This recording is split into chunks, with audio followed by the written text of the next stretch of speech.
Oh, I watched every sentence of the morning proceedings, and it reinforced the troubles I find with the Scottish Government's strategy. They seem to be, well, they're asking the wrong question before the wrong court. They seem to be risking a great deal to gain comparatively little. Because let's say against expectations, and courts are never certain verdicts, let's say against expectations they win this case. They're going to win it on a very narrow argument that it's within the competence of the Scottish Parliament to have a referendum because it doesn't matter. It's not going to have any legal effect. That would be the argument it was won on, in which case the opponent's independence will say, well, it's all doesn't matter, that's what you said in court. Whereas if they're to lose it, then in the words of the Lord Advocate, the matter is finally resolved. So the Scottish Government seems to be risking a great deal for comparatively little of a gain. And I can't believe that's a sensible strategy. I mean, I think if you're going to finally resolve the issue of Scottish independence, then the people that resolve it are the Scottish people, not the Supreme Court of the United Kingdom. I mean, look, David Cameron, I never agreed with. He was a political opponent. But Cameron was a giant in comparison with Liz Truss, or Boris Johnson for that matter. I mean, a puff of wind would blow over the current Tory government. I mean, Cameron and Osborne were, for all the fact I disagreed with them, they were political opponents, they were an effective combination. They looked like a Prime Minister and a Chancellor. This lot are in chaos. I mean, there's an old saying in Ireland, England's difficulty is Ireland's opportunity. Westminster difficulty should have been, and still should be, Scotland's opportunity.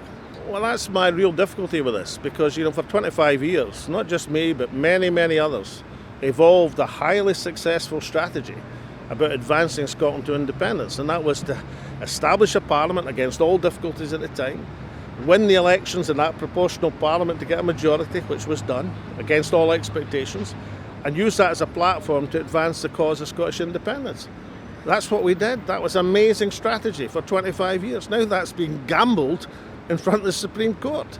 And I'm amazed that the national movement should see so much at risk for so little reward and return. Well, if you're going for the general election de facto strategy, then you have to make it special. You can't just say, well, we'll just roll up and fight as political parties.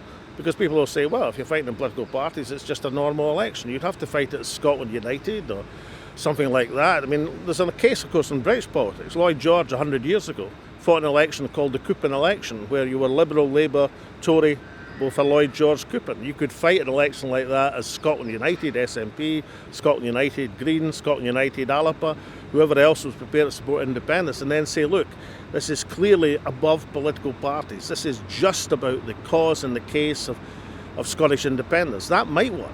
Still be difficult, but it might work. So you would like the three mains, well, yourselves, Scottish Greens and SNP to unite on a ticket, kind of in that sense? Yeah, but that's the only way you could make it special. It's the only way you could win it. If you fight it just in a normal party political way, two things will happen. One is all of the failings, and they are quite substantial at the moment, of the SNP government, health service, ferries, etc., will be used against you in a campaign. And secondly, your opponents will say, there's nothing special about this is just a normal election on every issue.